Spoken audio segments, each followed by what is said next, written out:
Hey, what's up guys, this is Ken for TalkAndroid.com, and today we're going to be taking a look at the Optoma NuForce Be Free8 wireless headphones. Optoma Prime. Yeah. So the NuForce Be Free8s are truly wireless Bluetooth headphones, sort of an answer to like the Samsung Icon X or the Apple AirPods. Now, with the AirPods sort of ruling the truly wireless headphone spectrum, at least for the time being, how do these stack up? But before we get into that, let's take a look at what we've got with the specs. Now, being that these are a pre-production unit, at the time of this recording, the final units haven't actually released yet, the specs are limited to what Optoma gave me with their press release. So, with that being said, in the NuForce Be Free8s, we've got dynamic drivers with NuForce proprietary sonic coating, a razor-thin and strong coating of several refractory metals for close to perfect piston movement, ensuring lightning-fast transient response and ultra-low distortion, which isn't employed by any other truly wireless headphones. Whatever that means. We don't have any actual data on the driver's size or what the actual frequency response range is. These also come equipped with spin-fit 360-degree rotation ear tips. And according to the press release, these are equipped with NMFI, which stands for Near Field Magnetic Induction.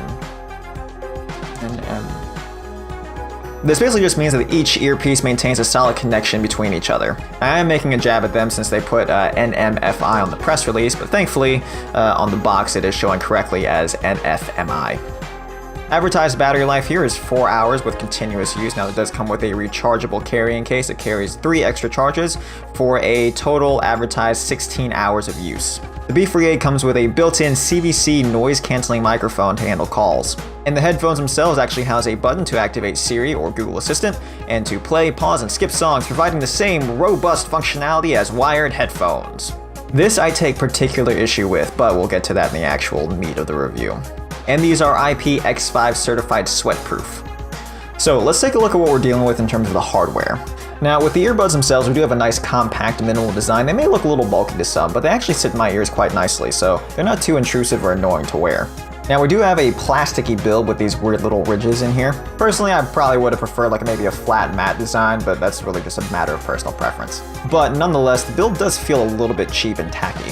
Now, as I said earlier, these headphones do come packaged with the spin-fit 360-degree rotation ear tips. Honestly, I'm not really a fan of these. They have 2 different styles that are included in the packaging. So we've got these shorter, sort of flatter ones here, and then we've got sort of a more traditional, rounder tip here. I did use both of them for an extended period of time, and what I found with these is that they feel a little bit stiff, at least compared to what I'm used to, and they weren't sitting in my ears quite right, and they weren't that comfortable to wear. Ultimately, I wound up switching out those ear caps for the ear caps off of my Sony earbuds. Now, these are actually the Sony MDR-XB50AP headphones, which was my daily driver for a really long time before I started working with these. But yeah, I really like the softer silicone tips that you get on these, and they actually sit really nicely with these headphones, so that combination worked really well for me. Now, looking at the single button that's on the units themselves, they are pretty clicky and they have enough travel, and these buttons are reasonably easy to feel without actually having to look at the unit, which is nice. I do find the button placement a bit odd though. If you actually look at the button itself, it's sort of sitting on the cusp of this rounded corner here, which actually requires kind of a weird grip whenever you're trying to use the button while it's in your ear. Perhaps what might make a little more sense here would be maybe a longer or wider button lined up along the front edge here instead. But nonetheless, the button does serve its purpose, so. Now, the included wireless charging case is smooth and sleek, but again, it is a bit plasticky, but it still feels fairly sturdy. Speaking of sturdy, this lid actually snaps shut in a really satisfying fashion. I mean, just look at that. Effortless. And this thing does tend to track fingerprints pretty badly, but honestly, who's really eyeballing the case? Now, how do these actually perform in terms of audio quality? Well, not too bad actually, but it just depends on what you're listening to, and part of this comes down to the fact that these have a really heavy emphasis on the lower frequencies.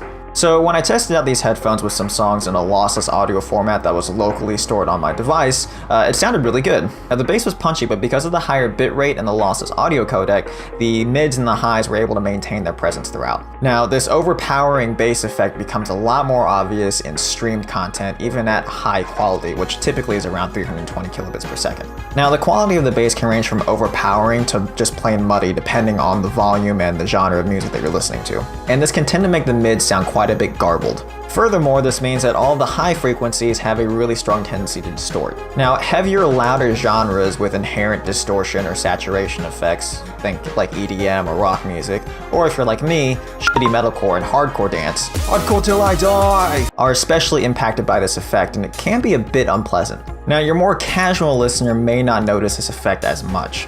Now, this effect is also noticeable in streamed movies and TV content. Now, strong bass can be really fun in action movies, which I'm privy to, but again, the mids and highs are negatively affected. Think bullet ricochets and glass breaking. This was especially noticeable when I was testing these out watching John Wick, where a lot of these details just got lost in the mix. And again, with your mids, the dialogue can end up sounding really garbled or hollow. And again, these details might not be noticed by more casual listeners. And also, I realized that with something that's this big, you're not going to get the same quality as you would get in something this big. It really comes down to the size of the drivers. These are tiny units, so with something as small as these, you're not going to be able to accurately reproduce all of those frequencies the same way that you would in a set of studio headphones. But I do want to set up the expectation for those of you who might not have considered all the implications of using headphones like these.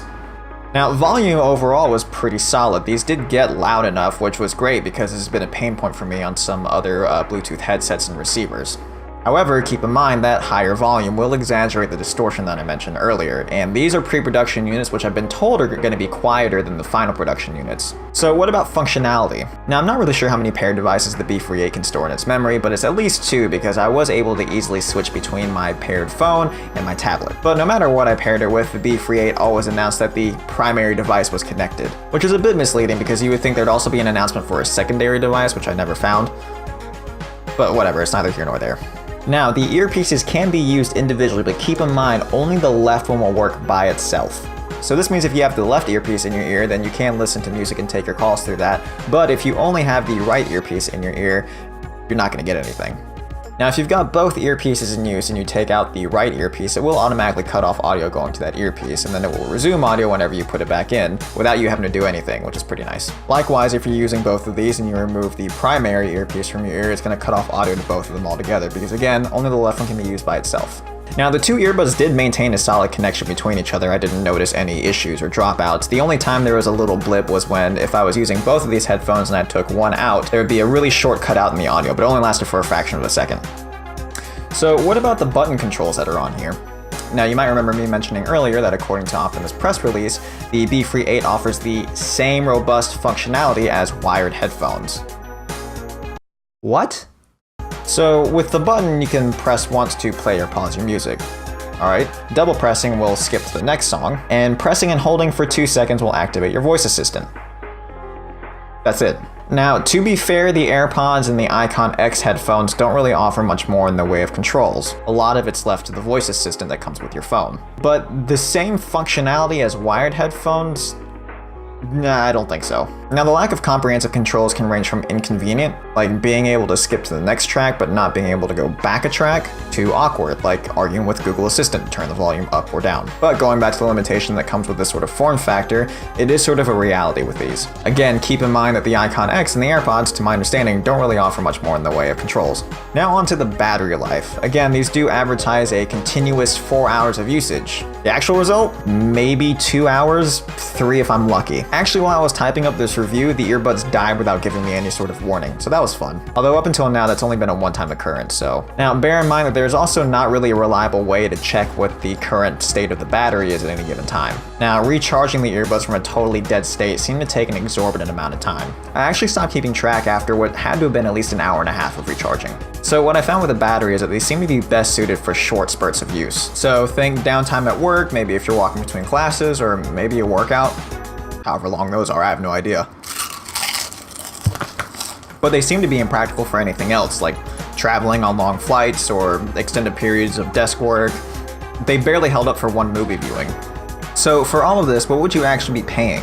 Well, Optoma claimed to be delivering these headphones for a fraction of the cost of its competitors, which is true when you consider that there are several options for truly wireless headphones, most of which I wasn't even aware of until I was doing research for this video, but we'll stick to its 2 biggest competitors in terms of name brand, which is Samsung with the Icon X and Apple with the AirPods. So how does the price stack up? Well, the Icon X seemed to average around $139 from what I saw, or $50? Yeah, apparently at the time of this recording there was some sort of sale going on for these. But whatever, those are over a year old. What about the AirPods? Well, the AirPods stay pretty steady at $159. Where did the Be Free8s come in? $149. Now, again, with some of the other, perhaps lesser-known offerings, these are comparatively affordable, but when you stack it up with what I think are its two biggest name-brand competitors, I'd say a fraction is a bit of a stretch. That's really it for the actual review itself, but there are some lessons that I learned as a first-time truly wireless headphone user that maybe some of you out there who are in my position might benefit from. So, using truly wireless headphones like these comes with some implications that I hadn't initially considered. Typically, I keep my headphones slung around my neck and they're connected to a Bluetooth receiver, so I can get to them for pretty quick access. That's not really the case here. Now, I know this sounds like a pretty obvious one, you can't sling these around your neck, but when you're actually walking around using these, it becomes a lot more apparent. Either they're in your ears or they're not, and by not I mean they're usually buried at the bottom of a pocket or sitting in the charging case. Speaking of the charging case, that comes with its own set of implications. Now, me personally, I wear pretty tight-fitting pants and I already carry quite a bit of bullshit around in my pockets.